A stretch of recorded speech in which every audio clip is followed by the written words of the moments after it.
एक कहानी मुझे बहुत प्रीतिकर रही।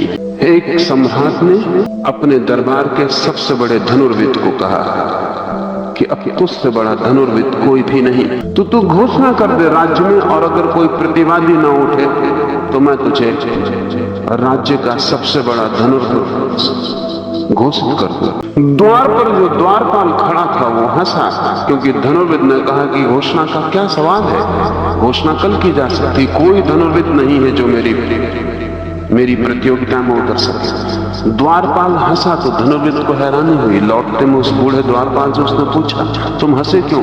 उसने कहा कि मैं इसलिए हंसा कि तुम्हें अभी धनुर्विद्या का आता ही क्या है। एक आदमी को मैं जानता हूं, तुम पहले उससे मिल लो, फिर पीछे घोषणा करना। और उस धनुर्विद ने कहा कि ऐसा आदमी हो कैसे सकता है जिसका मुझे पता ना हो, मैं इतना बड़ा धनुर्विद। उस द्वारपाल ने कहा कि जो तुमसे भी बड़ा धनुर्विद है उसका किसी को भी पता नहीं होगा।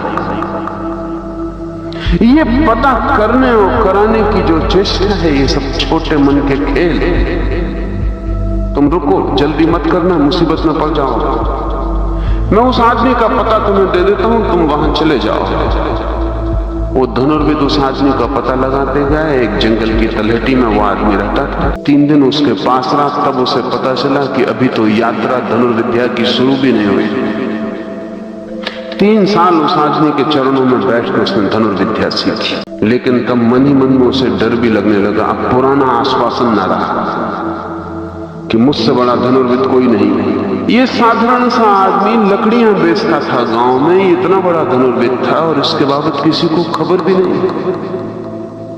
पता नहीं कितने और छिपे हुए लोग।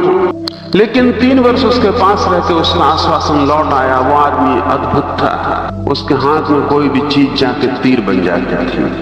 वो लकड़ी का टुकड़ा भी फेंक दे तो तीर हो जाता था। वो इतना कुशल था कि लकड़ी के एक छोटे से टुकड़े को फेंक के किसी के प्राण ले सकता था। वो चोट ऐसी बारीक और ऐसी सूक्ष्म जगह पर पड़ती थी कि उतनी चोट काफी थी, खून की एक बूंद न गिरे और आदमी मर जाए। 3 वर्ष में उसने सब सीख लिया। तब उसे लगा कि अब मैं घोषणा कर सकता हूं। लेकिन अब उसे एक ही कठिनाई थी कि ये जो गुरु है उसका, इसके रहते मैं चाहे घोषणा भी कर दूं, और ये गुरु ऐसा नहीं है कि प्रतिवाद करने आएगा, लेकिन इसकी मौजूदगी मेरे मन में तो बनी रहेगी कि मैं नंबर 2। तो उसने सोचा कि इसको खत्म करके ही चलो। सुबह लकड़ी काटकर गुरु लौट रहा था। एक वृक्ष के आड़ में छिपकर उसने तीर मारा उसके शिष्य ने।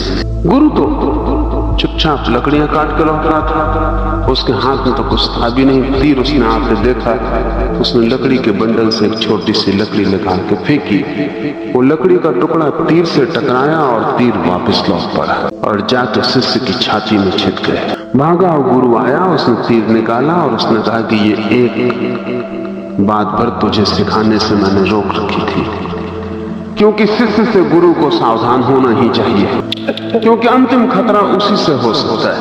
लेकिन अब मैंने वो भी तुझे बता दिया, और अब तुझे मुझे मारने की जरूरत नहीं। तू समझ के मैं मर गया, तू अब जा सकता। मैं एक लकड़हारा हूं और अब धनुर्विद्या मैंने छोड़ दिया, लेकिन जाने के पहले ध्यान रखना मेरा गुरु अभी जीवित है, और मेरे पास तो 3 साल में सीख लेना काफी है, उसके पास 30 जन्म भी कम होगा। घोषणा करे उसके पहले दर्शन कम से कम उसके कर लेना। उसके प्राणों पर तो निराशा छा गई। ऐसा लगा कि इस जगत में प्रथम धनुर्विद होना असंभव मालूम होता है। तो दोस्तों, कैसा लगा वीडियो आप सभी लोगों को? वीडियो अगर पसंद आया तो वीडियो को लाइक करें और चैनल को सब्सक्राइब करें, ताकि ऐसे ही और वीडियो आप सभी लोगों के लिए लाता रहूं।